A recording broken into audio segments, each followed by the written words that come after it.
আপনি নিশ্চয়ই মীন রাশির জাতক বা জাতিকা, তাই এই ভিডিওটিতে ক্লিক করেছেন আর জানতে চাইছেন জানুয়ারি মাস আপনাদের ক্ষেত্রে কতটা পরিমাণ শুভ এবং কতটা পরিমাণ অশুভ যেতে চলেছে। অর্থাৎ 2024-এর প্রথম মাস জানুয়ারি মাসে কিন্তু আপনাদের জন্য চ্যালেঞ্জ নিবি না, অর্থাৎ আপনাদের সাথে কেউ চ্যালেঞ্জ নিতে পারবে না। এটা কিন্তু ডেফিনেটলি হতে চলেছে আপনাদের সাথে। কোন কোন ক্ষেত্র থেকে আপনাদের জীবনে শুভ ঘটনা ঘটতে চলেছে এবং কোন ক্ষেত্রগুলোতে আপনাদেরকে একটু হলেও সজাগ বা সতর্ক থাকতে হবে, সমস্ত বিষয় নিয়ে আমি আপনাদের সামনে তুলে ধরার চেষ্টা করছি। তবে শুরুতে একটি কথা বলে দিই, আমি যে মাসিক রাশিফল আপনাদের সামনে প্রেজেন্ট করতে চলেছি সেটি সম্পূর্ণরূপে সার্বিক রাশিফল, অর্থাৎ এটি কোনো ব্যক্তিকেন্দ্রিক রাশিফল নয়। যেহেতু এটি কোনো ব্যক্তিকেন্দ্রিক রাশিফল নয়, তাই এই ভিডিওতে বলা কথাগুলো 100 ভাগের মধ্যে 100 ভাগই মিলবেই, এটা ধরে কখনোই এগোবেন না। এবং বড় ধরনের ডিসিশন নেওয়ার ক্ষেত্রে আপনারা অবশ্যই কোনো এক্সপার্ট অ্যাস্ট্রোলজারের পরামর্শ নিতে পারেন। দেখুন, প্রথম কথা বলি, মীন রাশির জাতক ও জাতিকার বর্তমানে কিন্তু 7.5 চলছে। আর 7.5 মানেই যে সবসময় খারাপ যাবে তা কিন্তু কখনোই ভাববেন না। আর এই জানুয়ারি মাসে কিন্তু ঝালাক দেখাতে চলেছে শনিদেব। তাই বেসিক্যালি আপনাদের জন্মছকে যদি শনি গ্রহ শুভ অবস্থায় থাকে তাহলে ডেফিনেটলি আপনারা কিন্তু শুভ ফলটাই পাবেন। যে কথাগুলো আমি বলবো পজিটিভ, সেই জিনিসগুলোই ঘটবে। কারণ 2024 সালটাকে যদি আপনি যোগ করেন তাহলে দাঁড়াবে 8। আপনারা প্রত্যেকেই জানেন, মানে 2 + 0 2 + 4 = 8। আর 8 সংখ্যাকে ইন্ডিকেট করে শনিদেব বা শনি গ্রহ। তাই আপনার জন্মছকে শনি গ্রহকে শুভ থাকার প্রয়োজন রয়েছে। যাদের মানে আপনাদের 7.5 যে চলছে, এই 7.5 চলাকালীন কিন্তু আপনারা পজিটিভ রেজাল্ট কিন্তু পাবেন, এটা কিন্তু ডেফিনেটলি বলা যায়। এবার আসুন জেনে নেওয়া যাক আপনাদের স্বাস্থ্য, শিক্ষা, দাম্পত্য জীবন, প্রেম জীবন কোন কোন ক্ষেত্রে কি কি ঘটনা ঘটতে চলেছে।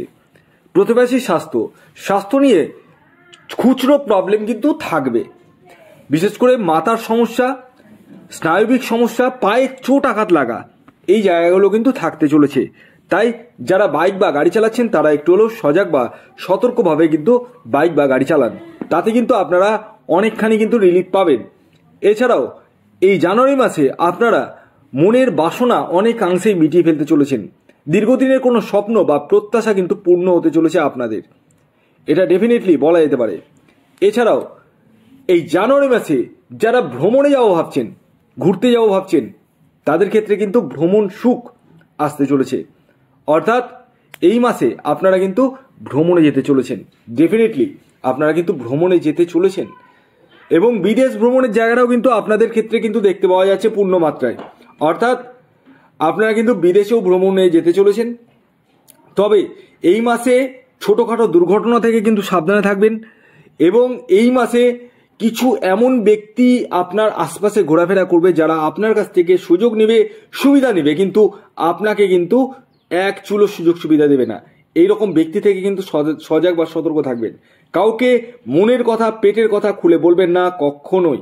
এছাড়াও এই মাসে অর্থনৈতিক জায়গাটা যদি বলা যায় যথেষ্ট পরিমাণে মজবুত থাকতে চলেছে।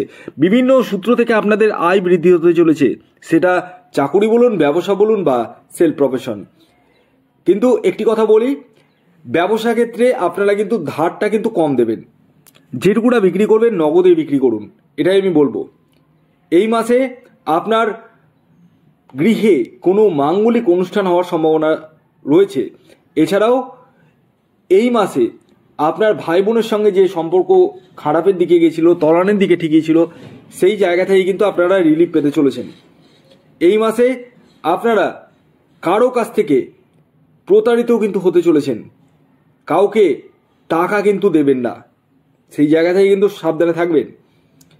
তবে এই মাসে আপনারা যারা প্রেম বা প্রেমজ সম্পর্কের সঙ্গে যুক্ত রয়েছেন তাদের ক্ষেত্রে কিন্তু যথেষ্টই শুভ রয়েছে। প্রেমে কিন্তু আপনাদের সুফল আসতে চলেছে। যারা প্রেমকে বিবাহের উদ্যান দিয়ে ভাবছেন তারা একটু থেমে যান, এই মাসটা বিবাহের জন্য কিন্তু খুব একটা শুভ নয়, বিশেষ করে প্রেম বিবাহে। কিন্তু যারা অ্যারেঞ্জ ম্যারেজ করবো ভাবছেন তাদের ক্ষেত্রে কিন্তু মাসটি যথেষ্টই শুভ। আপনারা বিবাহের জন্য প্রচেষ্টা করতে পারেন, আপনাদের বিবাহ কিন্তু নিশ্চিত বা স্থির হয়ে যাওয়ার সম্ভাবনা রয়েছে। পাশাপাশি দাম্পত্য সুখের জায়গায় কিছু পরিমাণ গোলযোগ বা গণ্ডগোল হওয়ার সম্ভাবনা রয়েছে। তৃতীয় কোনো ব্যক্তির প্রবেশ দাম্পত্য জীবনে ঘটার সম্ভাবনা রয়েছে এবং তৃতীয় ব্যক্তির কথাতে আপনার হাজবেন্ড বা আপনার ওয়াইফ চলার কিন্তু সম্ভাবনা রয়েছে। এই জায়গাগুলো কিন্তু আপনাদেরকে কিন্তু একটু বুঝে চলতে হবে। তবে যারা সন্তানের জন্য প্রচেষ্টা করছেন তাদের ক্ষেত্রে কিন্তু সন্তান প্রাপ্তির জায়গাটা কিন্তু রয়েছে পূর্ণ মাত্রায়। তবে যাদের সন্তান রয়েছে তাদের ক্ষেত্রে কিন্তু সন্তানের হেলথ নিয়ে কিন্তু একটু সমস্যা রয়েছে। সন্তানের শরীর স্বাস্থ্য নিয়ে সন্তান কিন্তু কিছুটা অপারগতা করবে, সেই জায়গা থেকে কিন্তু আপনাদেরকে একটু বুঝিয়ে মানিয়ে গুছিয়ে চলাতে হবে, এটাই বলবো। এই মাসে আপনারা যারা রাজনৈতিক ফিল্ডে রয়েছেন বা রাজনীতি করেন তাদের ক্ষেত্রে যথেষ্ট মাত্রায় শুভ রয়েছে। আপনাদের কেরিয়ারের উত্থান কিন্তু লক্ষ্য করা যাচ্ছে এবং যারা গ্ল্যামার দুনিয়ার সাথে যুক্ত রয়েছেন তাদের ক্ষেত্রেও কিন্তু মাসটি যথেষ্ট শুভ। এডুকেশন সেক্টরের কথা যদি বলি, পড়াশোনা যারা করছেন তাদের ক্ষেত্রে কিন্তু পড়াশোনার জায়গাটা মোটের উপর দিয়ে শুভই বলা যায় এবং বিশেষ করে বিদেশে পড়ার সুযোগ হয়ে উঠতে চলেছে আপনাদের ক্ষেত্রে, তবে কিছুটা বাধার মধ্যে দিয়ে। অর্থাৎ এই মাসে ভাগ্যের যে পূর্ণ সাপোর্ট সেটা কিন্তু আপনারা যে পাবেন একদম ফুলফিল ভাবে তা কিন্তু নয়। আপনাদেরকে কর্মটা করে যেতে হবে, যে কোনো চ্যালেঞ্জের মুখোমুখি হতে হবে। ভয় পেয়ে পিছিয়ে গেলে কিন্তু হবে না, তাহলে কিন্তু কোনো কিছুই কিন্তু নাও করতে পারে। এই মাসে আপনারা মনের স্বাদ মনের বাসনা অনেকাংশে মিটিয়ে ফেলতে চলেছেন। যারা নিজস্ব ফ্ল্যাট কিনবো ভাবছেন, বাড়ি তৈরি করবো ভাবছেন, সেই জায়গাটা কিন্তু হয়ে উঠতে চলেছে। এছাড়াও এই মাসে আপনারা কর্ম পরিবর্তন করতে চলেছেন, অর্থাৎ এক জায়গায় চাকরি করছেন সেই চাকরিটা ছেড়ে দিয়ে আবার নতুন অন্য জায়গায় চাকরি সুযোগ কিন্তু পেতে চলেছেন এবং সেটা কিন্তু একটু বড় প্যাকেজের। এই জায়গাগুলো কিন্তু আপনাদের দেখতে পাওয়া যাচ্ছে মীন রাশির ক্ষেত্রে। তবে একটি কথা বলবো, আপনাদের ডিসিশন নিতে কিন্তু একটু সমস্যা সৃষ্টি হবে। প্রপার ডিসিশন কিন্তু আপনারা নিতে পারবেন না, সেখান থেকে কিন্তু একটু সমস্যায় পড়তে পারেন। তাই আমি বলবো আপনারা কোনো আপনার সহৃদয় ব্যক্তি বা যারা ভালো মনের মানুষ, যারা ডিসিশন প্রপার দিতে পারবে তাদের সাথে একটু আলোচনা করে নিন। ভিডিওটি কেমন লাগলো অবশ্যই জানান। যদি ভিডিওটি ভালো লাগে অবশ্যই লাইক করে দিন, শেয়ার করে দিন। সাবস্ক্রাইব না করে থাকলে সাবস্ক্রাইব করে ফেলুন। ধন্যবাদ।